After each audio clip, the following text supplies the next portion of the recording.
A kú déédé àsìkò yìí. Kókó inú ìwé ìròyìn la mú wá fún yín láti inú àwọn ìwé ìròyìn ilé wa.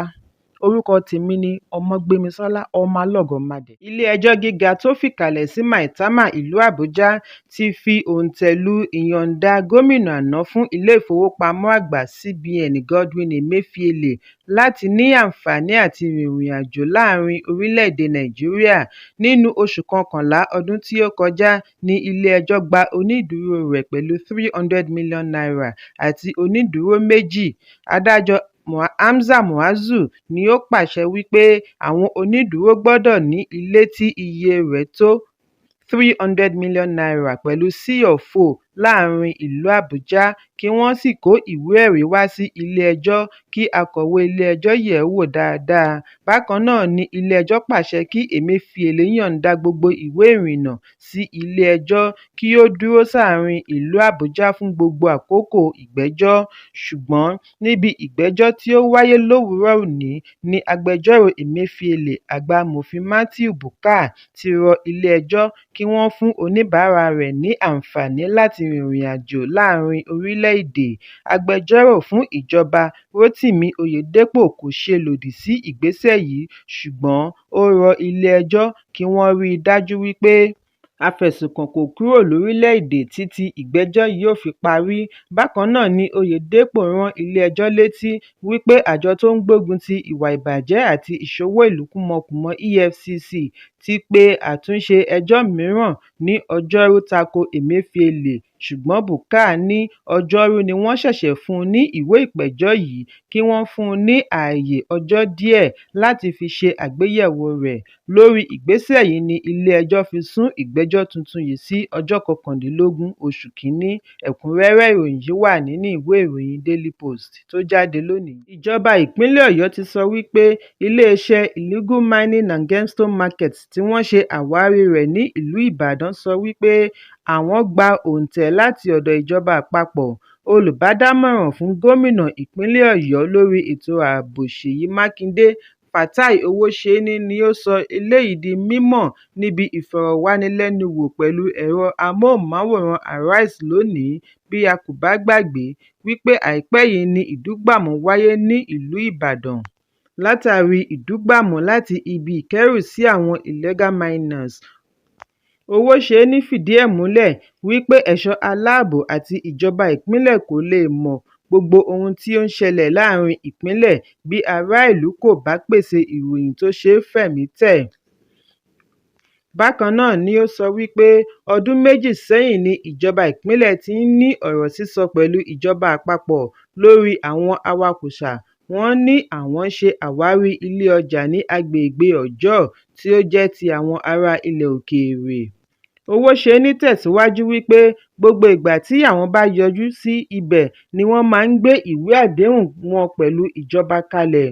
Owóṣeni ní ọ̀pọ̀lọpọ̀ ìbàjẹ́ ni ó ń ṣẹlẹ̀ ní ẹ̀ka yìí láti ọ̀dọ̀ àwọn tí ó yẹ kí wọ́n ṣe àmójútó. Ó ní gbèdéke ibẹ̀ ni wípé wọ́n gbọ́dọ̀ ní ibi à ń kẹ́rù sí. Àwọn tí wọ́n fi ṣe àmójútó kọ̀ láti pèsè ojúlówó àdírẹ́sì. Gẹ́gẹ́ bí ọ̀rọ̀ Owóṣeni, bí ó bá ṣe wípé ìjọba gbọ́ wípé irúfẹ́ iṣẹ́ bẹ́ẹ̀ ń lọ ní agbègbè, ìjọba ìbá ti gbé ìgbésẹ̀ ní kíákíá. Ó ní nísìnyí ni àwọn ará ìlú ṣẹ̀ṣẹ̀ wá ń sọ wípé àwọn kan ní àwọn ti wá sọ fún ìjọba tẹ́lẹ̀. Ó ṣe jẹ́ ìsinyìí ni ìyẹn ṣẹ̀ṣẹ̀ ń wáyé. Ó ní àwọn èèyàn jàǹkànjàǹkàn ni ó ń gbé ní àdúgbò yìí, lára wọn ni igbákejì gómìnà àná àti àwọn akàwé gboyè. Èyí túmọ̀ sí wípé bí ó bá ṣe wípé wọ́n tètè sọ̀rọ̀ ni ìjọba kò lè kó ọ̀rọ̀ wọn sọnù. Ó ní àwọn ní ẹgbẹ́ bàbá onílé tí ó fi ẹsẹ̀ rinlẹ̀. Ṣé wọ́n fi ìgbà kankan sọ ọ́ láàrin ẹgbẹ́? Owóṣeni ní títí di àná ni gómìnà sọ wípé ènìyàn 3 ni ó di olóògbé, 77 ènìyàn fi ara pa, ṣùgbọ́n lówùúrọ̀ yìí ni òun gba àtẹ̀ránṣẹ́ wípé wọ́n tún rí òkú 2 sí i. Owóṣeni ní ìjọba ìpínlẹ̀ ti pèsè ààyè fún ará ìlú láti ṣe àfisùn lórí ààbò. Bákan náà ni wọ́n ní ìlà ojú òpó 615 wọn kò nílò láti ṣe ìdánimọ̀ wọn fún ará ìlú. Ẹ̀kúnrẹ́rẹ́ ìròyìn yìí wà nínú ìwé ìròyìn Vanguard tó jáde lónìí. Àgbà ọ̀jẹ̀ àti adarí àjọ Southern and Middle Belt Forum (SMLF) Olóyè Edwin Clark ti sọ lánàá wípé ọdún mẹ́jọ ìṣèjọba ààrẹ àná Muhammadu Buhari ti dá orílẹ̀-èdè padà sẹ́yìn fún 50 ọdún. Clark, tí ó ṣe àpèjúwe ìṣèjọba Buhari gẹ́gẹ́ bí èyí tó ń ṣègbè lẹ́yìn, fi kún un wípé Buhari kùnà, ìṣèjọba rẹ̀ sì kún fún àìsí ààbò, ọrọ̀ ajé tó dẹnu kọlẹ̀, àìsí ìdájọ́ òdodo, àìsí ọ̀nà tó tọ́ àti bẹ́ẹ̀ bẹ́ẹ̀ lọ.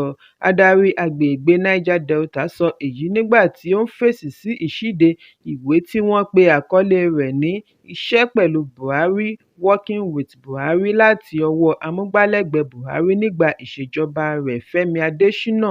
Nínú àtẹ̀jáde ni Clark ti ṣàlàyé wípé òun wo ètò ọ̀hún tí ó dá lórí ìṣe àti àṣeyọrí Buhari nígbà tí ó wà lórí oyè, gẹ́gẹ́ bí wọ́n ti ṣàlàyé rẹ̀ sínú ìwé tí ó ní 100 awẹ́ 80-page book. Ó ní ohun tí ó pe àkíyèsí òun níbẹ̀ jù ni bí Buhari ṣe ń yin ara rẹ̀ lórí àṣeyọrí rẹ̀. Ó ní èyí lòdì sí èròǹgbà ará ìlú pátápátá nítorí Buhari já orílẹ̀-èdè kulẹ̀ pátápátá.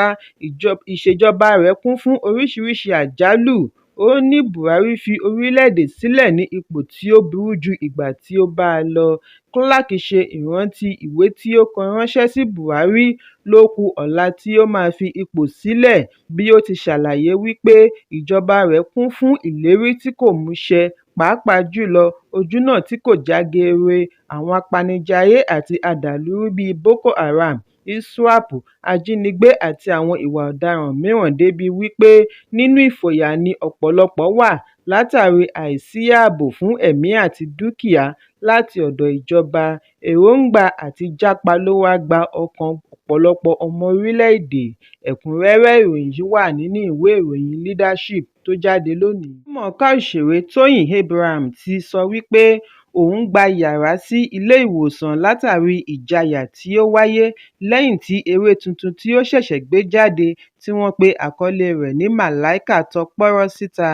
Eré tí ó ná ní ẹgbẹ̀lẹ́gbẹ̀ owó ni wọ́n yọ̀ǹda sí sinimá ní ọjọ́ 15 oṣù Kejìlá ọdún 2023. Nígbà tí Abraham ṣàlàyé bí ó ti ṣe alábàápàdé eré ọ̀hún lórí ẹ̀rọ ayélujára, sọ wípé òun fẹ́ẹ́ ya wèrè nígbà tí òun rí i nígbà tí ó ń bá àwọn akọ̀ròyìn sọ̀rọ̀ ní ẹ̀ka ìṣèwádìí iléeṣẹ́ ọlọ́pàá ní Alágbọ̀n Ìkòyí, níbi tí wọ́n ti fi ọwọ́ ṣìkún òfin mú àwọn afurasí tí wọ́n lọ́wọ́ nínú gbígbé iṣẹ́ ọ̀hún síta fáráyé rí. Ni Abraham ti kérora wípé ó fẹ́ẹ́ ná òun tó $500 mílíọ̀nù (500 million naira) tí òun fi ya iṣẹ́ tí wọ́n lọ gbé síta lọ́nà òdì. Ó ní ara òun kò tíì balẹ̀ rárá, ilé ìwòsàn ni òun ti ń bọ̀, orí ẹ̀rọ amóhùnmáwòrán ni òun ti rí sinimá tí òun làágùn yà.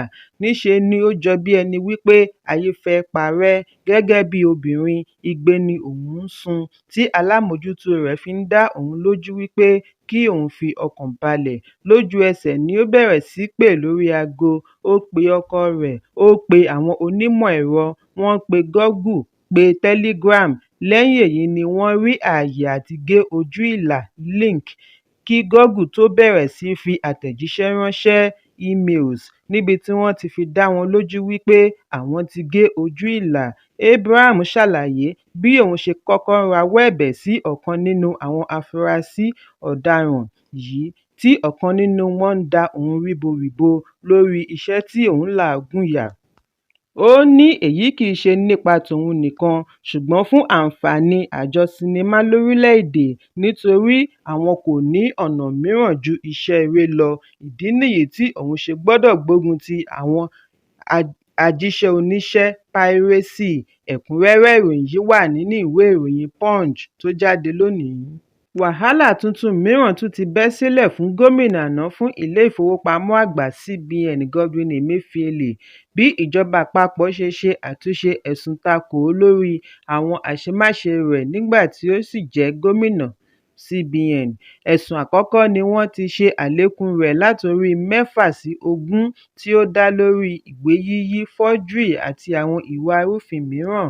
Síwájú àkókò yìí ni ìjọba àpapọ̀ fi ẹ̀sùn oníkókó 19 kan Emefiele tí ó dá lórí n6.2 billion owó jìbìtì kí wọ́n tó ṣe àdínkù rẹ̀ sí 6 tí àpapọ̀ rẹ̀ jẹ́ n1.2 billion tí ó ń jẹ́jọ́ lé lórí báyìí.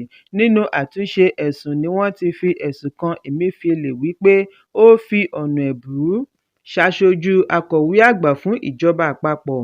Wọ́n ní ìwà yìí lòdì sófin tí ó sì ní ìjìyà nínú. Ẹ̀kúnrẹ́rẹ́ ìròyìn yìí wà nínú ìwé ìròyìn The Guardian tó jáde lónìí. Lánàá ni Ààrẹ Bọ́lá Tinubu mọ rírì ipa tí àyọkúrò ìrànwọ́ epo ní lára ọmọ orílẹ̀-èdè, bí ó ti sọ wípé ipa yìí burú jáì lára ará ìlú àti gbogbo ẹ̀ka lórílẹ̀-èdè, bẹ̀rẹ̀ láti ọrọ̀ ajé, ètò ẹ̀kọ́, ṣùgbọ́n sọ àsọdájú wípé ọjọ́ ọ̀la ṣì máa dára. Tinubu sọ eléyìí níbi 54th Convocation Ceremony tí ó wáyé ní University of Lagos. Ààrẹ sọ̀rọ̀ bí bíṣọ̀bù ìjọ Àgùdà ti Owerri ṣe kérora wípé àyọkúrò ìrànwọ́ epo àti ọ̀wọ́ngógó náírà cash scarcity ṣe pa kún ìgbé ayé ìnira fún ọmọ orílẹ̀-èdè. Èyí sì ti fa ìpòrúurú ọkàn àti ìjayà fún ará ìlú. Bíṣọ̀bù wá ké sí ìjọba láti má ṣe fi ààyè gba ìgbéyàwó akọ-sí-akọ tàbí abo-sí-abo, kí wọ́n sì ṣètò ààbò tó péye. Tinubu tí mínísítà fún ètò ẹ̀kọ́ akàwé-gboyè Tahir Mamman ṣaṣojú sọ wípé ipa ọ̀wọ́ngógó yìí hàn lára àwọn òbí, alágbàtọ́, akẹ́kọ̀ọ́ àti ọmọ orílẹ̀-èdè lápapọ̀. Ó ní àwọn gbé ìgbésẹ̀ tí ó lè mú àyípadà bá ìgbésí ayé. Lára rẹ̀ ni ti àyọkúrò ìrànwọ́ epo. Kò sí àní-àní wípé èyí kò ní ipa, ṣùgbọ́n òun fi dá wọn lójú wípé gbogbo rẹ̀ ló máa dohun ìtàn, nítorí ọmọ kankan kò ní dáwọ́ iléèwé dúró lórílẹ̀-èdè. Ìdí nìyí tí àwọn fi mú ètò oúnjẹ padà sí ilé-ìwé. Bákan náà ni ètò ẹ̀yáwó tí wọ́n máa dá padà lẹ́yìn ọdún 2 tí akẹ́kọ̀ọ́ parí iṣẹ́ àgùnbánirọ̀ NYSC. Ẹ̀kúnrẹ́rẹ́ ìròyìn yìí wà nínú ìwé ìròyìn Vanguard tó jáde lónìí. Kọmíṣánná ọlọ́pàá ìpínlẹ̀ Rivers CP Ọlátúnjí Dìísù ti pàṣẹ kí wọ́n ṣe àwárí káàkiri orílẹ̀-èdè àwọn tí wọ́n ṣekú pa Ndidi Livingstone tí í ṣe alága ìdàgbàsókè agbègbè Ngboṣínímínì ní ìjọba ìbílẹ̀ Obio-Akpor, ìpínlẹ̀ Rivers. Kọmíṣánná sọ èyí nígbà tí ó ṣe àbẹ̀wò sí ìdílé olóògbé lónìí ní ìlú Port Harcourt. Iléeṣẹ́ ìròyìn News Agency of Nigeria NAN jábọ̀ wípé ọjọ́ Àbámẹ́ta ni àwọn agbébọn yìnbọn pa Livingstone lẹ́yìn ìsìn ní agbègbè Rumueme Waterfront, ìlú Port Harcourt. Àwọn agbébọn tí wọ́n wá pẹ̀lú ọkọ̀ ayọ́kẹ́lẹ́ aláwọ̀ dúdú mú eré kúrò ní agbègbè lẹ́yìn tí wọ́n yìnbọn fún un ní ọ̀pọ̀lọpọ̀ ìgbà. Dìísù bá ẹbí olóògbé kẹ́dùn bí ó ti fi dá wọn lójú wípé àwọn tí ó pa Livingstone kò ní lọ láì jìyà ẹ̀ṣẹ̀. Dìísù fi kún un wípé àwọn nílò ìfọwọ́sowọ́pọ̀ ará ìlú láti lè gbógun ti ìwà ọ̀daràn láwùjọ. Ọ̀gbẹ́ni Godspower Livingstone tí í ṣe ẹ̀gbọ́n olóògbé dúpẹ́ lọ́wọ́ kọmíṣánná fún àbẹ̀wò, bí ó ti rọ̀ ọ́ wípé kí ó tètè bá wọn ṣe àwárí àwọn apanijayé kí wọ́n sì fi ojú ba ilé-ẹjọ́. Ẹ̀kúnrẹ́rẹ́ ìròyìn yìí wà nínú ìwé ìròyìn Vanguard tó jáde lónìí. Kókó inú ìwé ìròyìn tòní kò ní jù báyìí lọ.